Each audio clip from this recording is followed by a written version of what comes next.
Hi, this is Jonathan Black. It's a beautiful winter's day outside, and I'm about to head off to a coaching assignment. And something I've come across a little bit every now and then, especially when I'm coaching managers, is helping them work through the process, the emotional process of letting someone go. When I talk to a lot of people in leadership positions, especially line management positions, one of the hardest things they have to do in their management responsibilities is to fire someone, basically, no matter what the reason is. Maybe it's performance, maybe it's behavioral, maybe it's redundancy. Letting somebody go is a hard thing to do because managers are human. We work with people on a regular basis. We get to know their lives, their families, their dreams, and we're aware that ending somebody's employment, no matter what the opportunities are beyond that, is very difficult for the vast majority of people. It takes away financial security. It takes away self-confidence for many people. It creates so many unknowns, and there are a lot of social factors that come with having a job that many people rely on for their connections with the world around them too. And as we navigate our way through the process of exiting someone from an organisation and terminating their employment, there's no nice way to say it. There are nicer ways than others, but there's no one nice way to say it.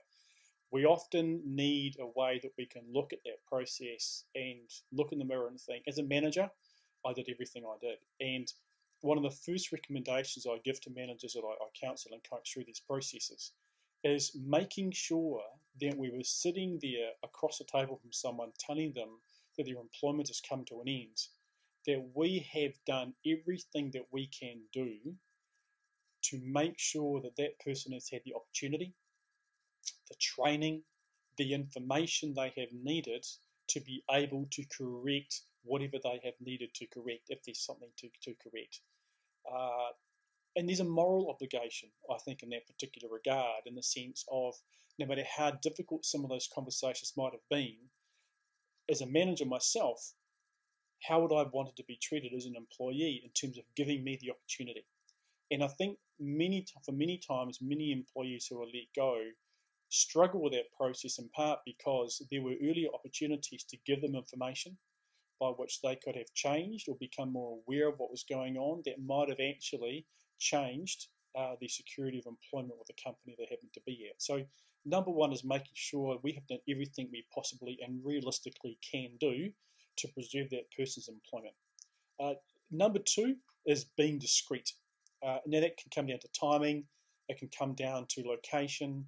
It's being aware that that person may end a meeting and they can be in a variety of emotional states, and it's respecting their privacy, respecting their dignity in the process, knowing that it is difficult, and knowing too as a manager you're going to get a whole range of particular reactions, and being able to work through those reactions. You may get depression, you may get hostility, you may get fatalism, you may not get much back at all. You may get a lot of conversation. You may get a lot of requests for justification, but that we preserve discretion, dignity, and the privacy of individuals as much as we can, and even potentially asking that question is, how do you want others to know about this? Some people just want to go. Some people want to stay and say goodbye. It's empowering that current employee who's still a current employee, and we've got obligations in that regard as much as we can, that they can leave their employment and their colleagues with as much dignity and a level of self-respect that they can, providing, of course, it's polite and it's according to the code of conduct of the employer.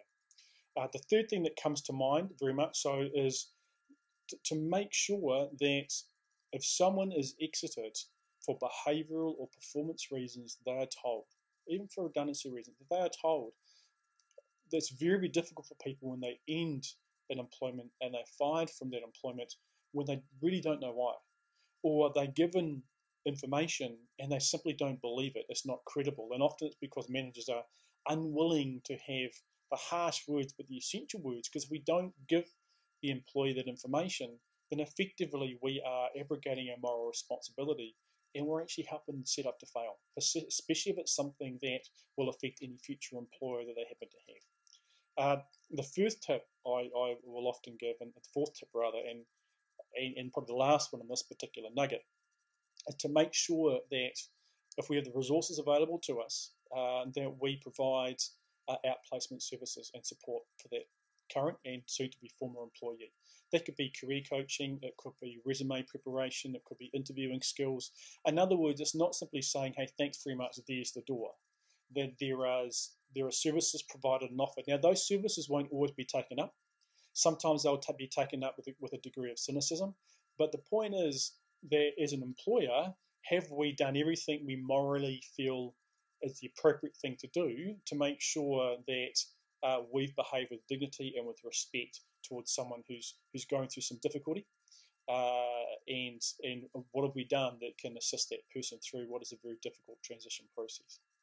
So no matter what euphemism we use, letting people go, firing people, it's a difficult process to go, but hopefully those are a few tips and a few key things that from a management perspective make it easier for managers, make it easier and a clearer process for employees as well, and will also assist the brand of the company that you're trying to build or are part of too.